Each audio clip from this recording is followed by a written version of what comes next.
Good morning students. Gayatri Vidya Mandir Singh secondary school Sanchore के YouTube channel पे आपका एक बार फिर से स्वागत है। हम यहाँ पे सब्जेक्ट इंग्लिश क्लास 11th का जो ग्रामेटिकल पोर्शन है हम उसको लर्न कर रहे हैं, जिसमें आपको पता है हमारा जो सबसे पहला टॉपिक रहा है अभी जो बेसिक टॉपिक है वो है आपका टेंस। टेंस के इस टॉपिक में पहले से भी हमने प्रेजेंट टेंस के जो भी पार्ट्स हैं वो और पास्ट टेंस के सभी पार्ट्स जो हैं वो बखूबी डिस्कस कर लिए हैं। हमने इनके एडवर्ब्स किस प्रकार से हैं या फिर इनके जो रूल्स होते हैं, कौन से टेंस की हेल्पिंग वर्ब और मेन वर्ब कौन सी होती है, इनका हिंदी टू इंग्लिश ट्रांसलेशन किस प्रकार से होता है, या फिर आपके क्वेश्चन पेपर में ये सेंटेंस किस प्रकार से पूछे जाते हैं, इन सभी चीज़ों पर हमने डिस्कस किया है। और हमने प्रत्येक टेंस के बाद एक एक एक्सरसाइज सेट भी लगाया। तो उम्मीद करते हैं कि यहाँ तक जो भी आपने मैटर पढ़ा है, जो भी आपने ये कंटेंट पढ़ा है, वो निश्चित रूप से आपको समझ में आया होगा और पसंद भी आया होगा। अभी आपको पता है पिछले वीडियो में हमने जो फ्यूचर इंडेफिनिट टेंस आपका प्रारंभ किया था, जिसका आपने अफर्मेटिव और नेगेटिव सेंटेंस वहाँ पर सीख लिया था। आज हम उसी फ्यूचर इंडेफिनिट टेंस का जो इंटेरोगेटिव पार्ट है उसको डिस्कस करेंगे। Future indefinite tense, future indefinite tense का आज हम इंटेरोगेटिव सेंटेंस जो है वो सीखेंगे। आपको इसकी पहचान मैंने पहले ही बता दी थी पिछले वीडियो में। जिस हिंदी वाक्य के अंत में हिंदी के लिए अगर गा की के आएगा तो वहाँ पे वो फ्यूचर इंडेफिनिट टेंस हो जाएगा, जो कि भविष्य की बात करता है। दूसरी बात आपको ये भी बता दी थी कि अगर किसी भी सेंटेंस में आपका सब्जेक्ट आई होगा या फिर वी होगा तो आपकी जो हेल्पिंग वर्ब है वो क्या होगी, शैल, और अन्य कोई करता होगा, अन्य करता होगा तो आपकी हेल्पिंग वर्ब होगी विल, और दोनों के साथ में जो वर्ब होगी उसकी कौन सी अवस्था लगेगी बच्चों, फर्स्ट फॉर्म। ठीक है, तो ये जो है सभी चीज़ें आपको मैंने पहले ही बता दी थी। आज जिसके बारे में हम डिस्कस करने वाले हैं वो है आपका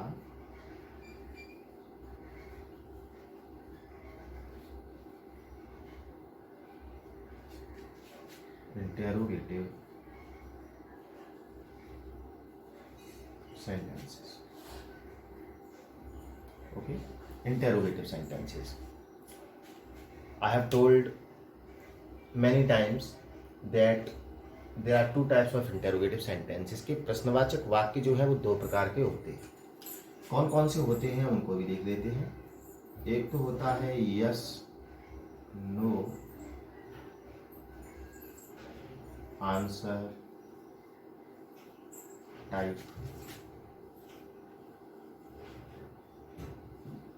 क्वेश्चन। एक तो होता है yes no answer type question, और दूसरा होता है बच्चों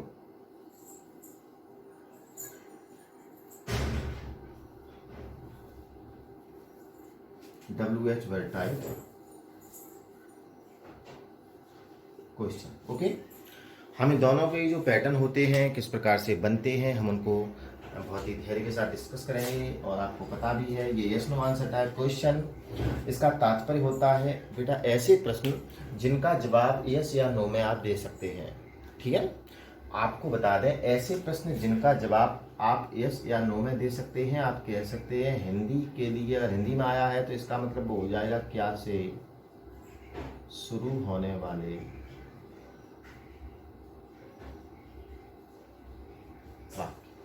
मतलब हिंदी में ऐसे वाक्य जो किससे शुरू हो गए हैं, क्या से शुरू हो गए हैं। तो जब भी क्या से शुरू होंगे तो इसका मतलब वहां पे आप निश्चित रूप से जवाब हाँ या ना में दे सकते हो। ठीक है, जैसे फ्यूचर में कोई भी सेंटेंस हो कि क्या आप कल बाजार जाओगे, तो वहां पे आप कह सकते हो जाओगे तो कहोगे यस हाँ, और नहीं जाओगे तो कह दोगे नो। तो इस प्रकार से जो भी सेंटेंस क्या से शुरू होता है वो yes no answer type question होता है। उसके लिए आपको ध्यान रखना है कि जब भी आप अंग्रेजी उसकी बनाते हैं तो अंग्रेजी बनाते समय आपको उस टेंस के अकॉर्डिंग, सब्जेक्ट के अकॉर्डिंग आपको सबसे पहले एक हेल्पिंग वर्ब लिखनी पड़ती है। अगर आपका सब्जेक्ट आई और वी दे रखा हो तो आप शैल का प्रयोग सबसे पहले करेंगे, अन्य कोई भी हो तो आप विल का प्रयोग करेंगे, और उसके बाद आप लगाते हैं अपना सब्जेक्ट। और वर्ब आपको मैंने पहले ही बता दी है, यहाँ पे वर्ब की फर्स्ट फॉर्म का प्रयोग होता है और उसके बाद आपका ऑब्जेक्ट और ये रहा आपका क्वेश्चन मार्क। ओके, विल या सेल का प्रयोग है, सब्जेक्ट है, वर्ब की फर्स्ट फॉर्म है और ऑब्जेक्ट है। ये आपका हो गया yes no answer type question के लिए। या फिर कह सकते हैं हिंदी में जब कोई सेंटेंस क्या से शुरू होगा तो आप इस पैटर्न से उसकी अंग्रेजी बनाएंगे। और WH वर्ड टाइप का भी देख लेते हैं। WH वर्ड टाइप किस प्रकार का होता है। ये WH वर्ड से तात्पर्य क्या है। देखो WH वर्ड एक फैमिली है, WH फैमिली है। WH का तात्पर्य वो सभी प्रश्न सूचक शब्द, आप जो भी प्रश्न सूचक शब्द लेंगे, जो भी आप क्वेश्चन वर्ड लेंगे इंग्लिश में, आपको उनमें WH मिलता है। ठीक है, इसलिए इसको WH वर्ड्स कह देते हैं। तो यहाँ पे आप ये समझ लें कि जब भी किसी हिंदी वाक्य की अगर बात करें तो हिंदी वाक्य में जब भी कोई प्रश्न सूचक शब्द अगर वाक्य के बीच में आएगा तो उसकी अंग्रेजी आप कहाँ पे लिखेंगे, सबसे पहले लिखेंगे। तो ये हो गया जैसे WH वर्ड। अगर आपका सब्जेक्ट आई और वी है तो आप प्रयोग करेंगे सेल का, अन्य कोई है तो आप प्रयोग करेंगे विल का, उसके बाद आप प्रयोग करेंगे सब्जेक्ट। WH वर्ड हो जाएगा, सेल या विल आएगा, फिर सब्जेक्ट आएगा, वर्ब की फर्स्ट फॉर्म आएगी और उसके बाद अब क्या रह गया आपका ऑब्जेक्ट और उसके बाद क्वेश्चन मार्क। ठीक है ना। तो ये दोनों ही पैटर्न जो हैं आपके वो इंटेरोगेटिव सेंटेंसेस के लिए हैं, जो कि आपके फ्यूचर इंडेफिनिट टेंस के लिए। अब हम देख लेते हैं इसके कुछ एग्जाम्पल। ठीक है ना, पहले हम इंग्लिश के एग्जाम्पल्स देख लेते हैं। जैसे हो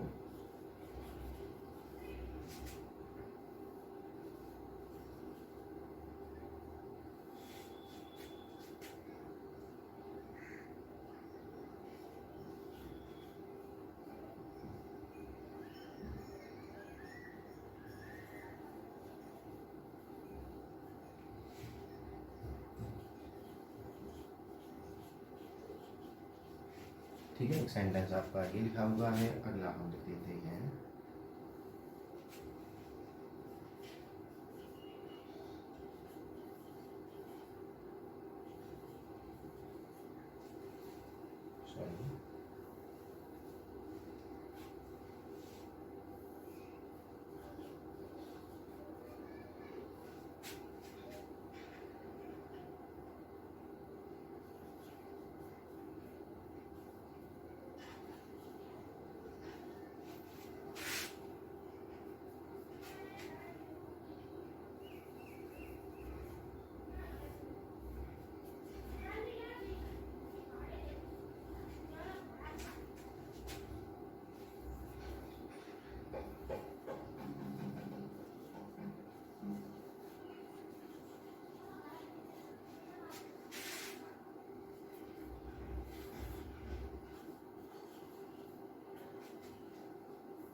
इस प्रकार से। तो ये सेंटेंसेस जो हैं आपके क्वेश्चन पेपर में आते हैं, यहाँ देख सकते हो। ठीक है ना, इस प्रकार सेंटेंस आ गया, वाई रिक्त स्थान, यू फिर रिक्त स्थान, टू मार्केट टुमारो। तो हम इसको आइडेंटिफाई कैसे करते हैं बच्चों, आपको पता है। इस एडवर्ब से जो वर्ड है, इस एडवर्ब से हम पहचानेंगे कि यहाँ पे आपका टुमारो आ गया है। इसका मतलब यहाँ पे आपका जो टेंस होगा वो कौन सा होगा, फ्यूचर इंडेफिनिट टेंस होगा। और फ्यूचर इंडेफिनिट टेंस में आपको पता है कि जब भी आपका सब्जेक्ट आई और वी होता है तो आप हेल्पिंग वर्ब सेल का प्रयोग करते हैं, अन्यथा आप किसका प्रयोग कर देते हो, विल का कर देते हो। आपको पता है कि जब भी दो ब्लैंक हों, दो रिक्त स्थान हो, तो पहले रिक्त स्थान में हेल्पिंग वर्ब और दूसरे रिक्त स्थान में मेन वर्ब का प्रयोग करते हैं। यहाँ पे आपका यू है, आई और वी होता तो सेल लगाते, यू है तो इसका मतलब यहाँ पे प्रयोग किसका कर देंगे आप, विल का।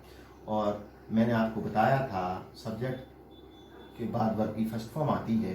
देखो WH वर्ड, उसके बाद विल या सेल आ गया, उसके बाद आपका सब्जेक्ट आ गया और वर्ब की ये फर्स्ट फॉर्म का प्रयोग कर दिया। तो सेंटेंस हो गया, why will you go to market tomorrow.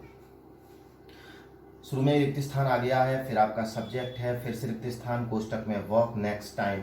अब यहाँ पे नेक्स्ट टाइम जो है वो भी फ्यूचर इंडेफिनिट टेंस है आपका। तो आप देखेंगे या फ्यूचर इंडेफिनिट टेंस का प्रयोग करेंगे। पहले रिक्त स्थान में हेल्पिंग वर्ब लगानी है, दूसरे रिक्त स्थान में आपको मेन वर्ब लगानी है। यहाँ पे आपका सब्जेक्ट भी है, नेक्स्ट टाइम आपका फ्यूचर इंडेफिनिट टेंस का है। इसका मतलब यहाँ पे आप प्रयोग किसका कर दोगे, बी के अनुसार यहाँ पे सेल का प्रयोग होगा, शैल बी। और वर्ब की कौन सी अवस्था का प्रयोग होगा, फर्स्ट फॉर्म का तो हो जाएगा shall we walk next time. Okay, got it.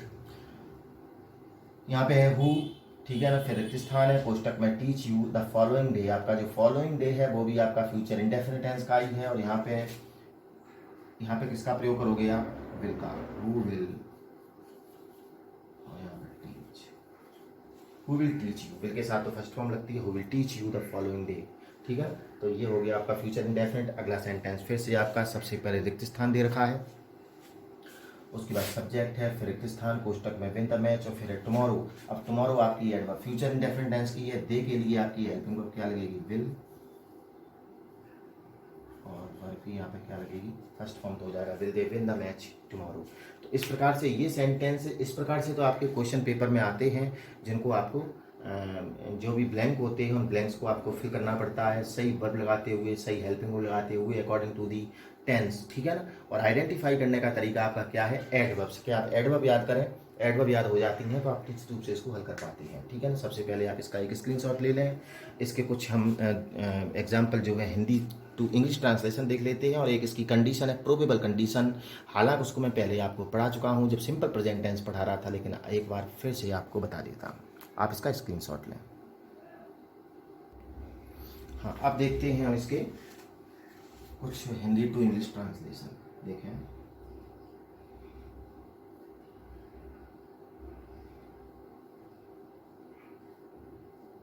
एक सेकेंड,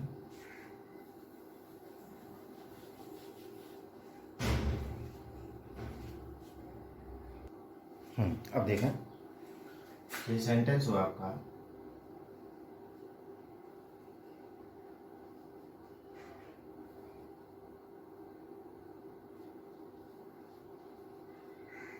क्या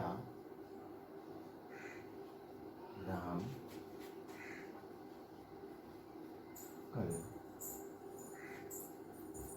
दिल्ली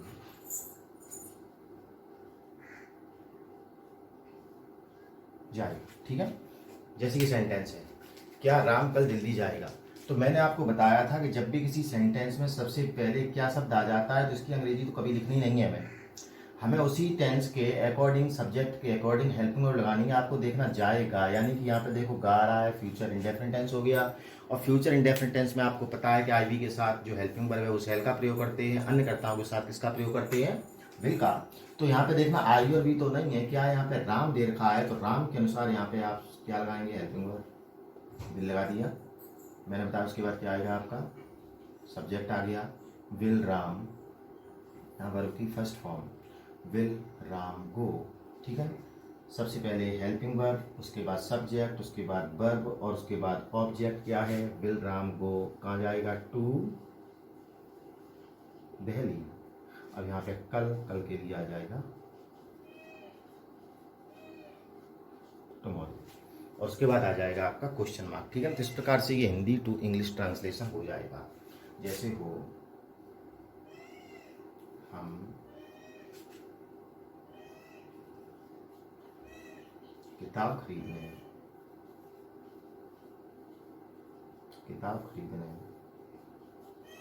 बाजार कब जाएंगे, ठीक है, कि हम किताब खरीदने बाजार कब जाएंगे। ये WH वर्ड टाइप क्वेश्चन है, देखो क्या से शुरू नहीं हुआ, लेकिन WH वर्ड आपका वाक्य के बीच में आया है। इस कब की अंग्रेजी सबसे पहले आपको बनानी है, तो कब को क्या बोलेंगे आप, व्हेन। अब देखना आपका सब्जेक्ट के अनुसार, टेंस के अनुसार चलेंगे, जाएंगे यानी कि फ्यूचर इंडेफिनिट है, फ्यूचर इंडेफिनिट में विल या सेल का प्रयोग करते हैं, और यहाँ पे आपका सब्जेक्ट क्या है, हम है, तो इसका मतलब यहाँ पे क्या कर दोगे आप, शैल।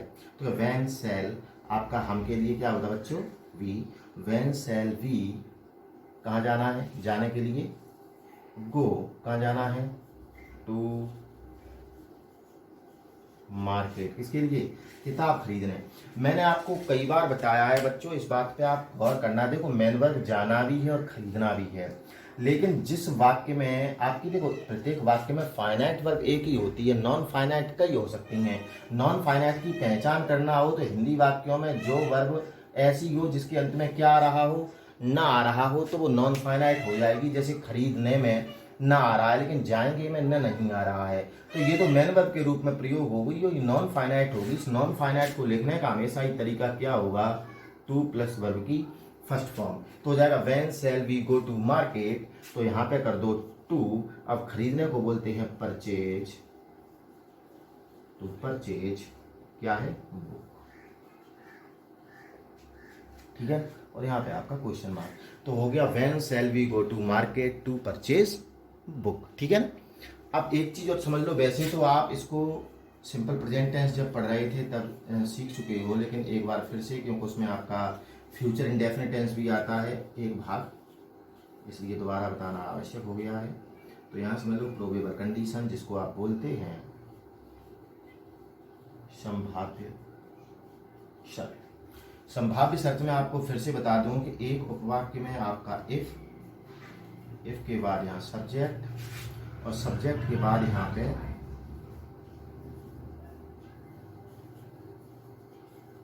सिंपल प्रेजेंट टेंस, ठीक है, और उसके बाद यहाँ पे सब्जेक्ट, और सब्जेक्ट के बाद यहाँ पे आपका फ्यूचर इंडेफिनिट टेंस, ठीक है। ये पहले ही पढ़ा चुका हूं मैं, सिंपल प्रेजेंट टेंस जब पढ़ा रहा था तो उस if clause simple present tense में रहती है, और मेन क्लॉज आपकी फ्यूचर इंडेफिनिट टेंस में रहती है। मान लो सेंटेंस आ जाए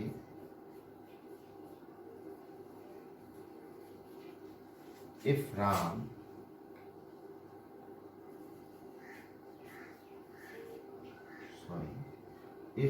वर्क्स हार्ड, ओके, कॉमा ही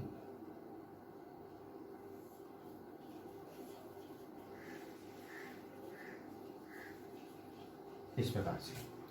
अब देखें हम इसको किस प्रकार से करेंगे। देखो इफ राम वर्क्स हार्ड, यहाँ पे देखो वर्क्स दे रखा, मतलब सिंपल प्रेजेंट तो दे रखा है, यही तरीका पहचानने का। जब यहाँ पे सिंपल प्रेजेंट इफ क्लॉज में दे रखा है, जिसका मतलब मेन क्लॉज आपकी कौन सी टेंस में आएगी, फ्यूचर इंडेफिनिट में आएगी। ही के साथ आप हेल्पिंग वर्ब क्या लगाओगे, विल, और वर्ब की कौन सी अवस्था लगती है, फर्स्ट फॉर्म, तो यहाँ पर हो जाएगा गेट। ये महत्वपूर्ण है। तो if Ram works hard he will get success, यदि राम मेहनत करेगा वो सफलता पाएगा, ठीक है। तो ये आपका जो है फ्यूचर इंडेफिनिट टेंस का इंटेरोगेटिव सेंटेंस भी कंप्लीट हुआ, साथ साथ प्रोबेबल कंडीशन जिसमें आती है वो भी कंप्लीट हुई। तो ये आपका टॉपिक पूरा हो गया है। नेक्स्ट वीडियो जो होगा हमारा फ्यूचर कंटिन्यूस टेंस के लिए होगा, और तब तक आप पढ़ते रहें। पिछले वीडियोज़ अगर आपने नहीं देखे हैं तो उनको देखें। स्वस्थ रहें, सुरक्षित रहें। धन्यवाद।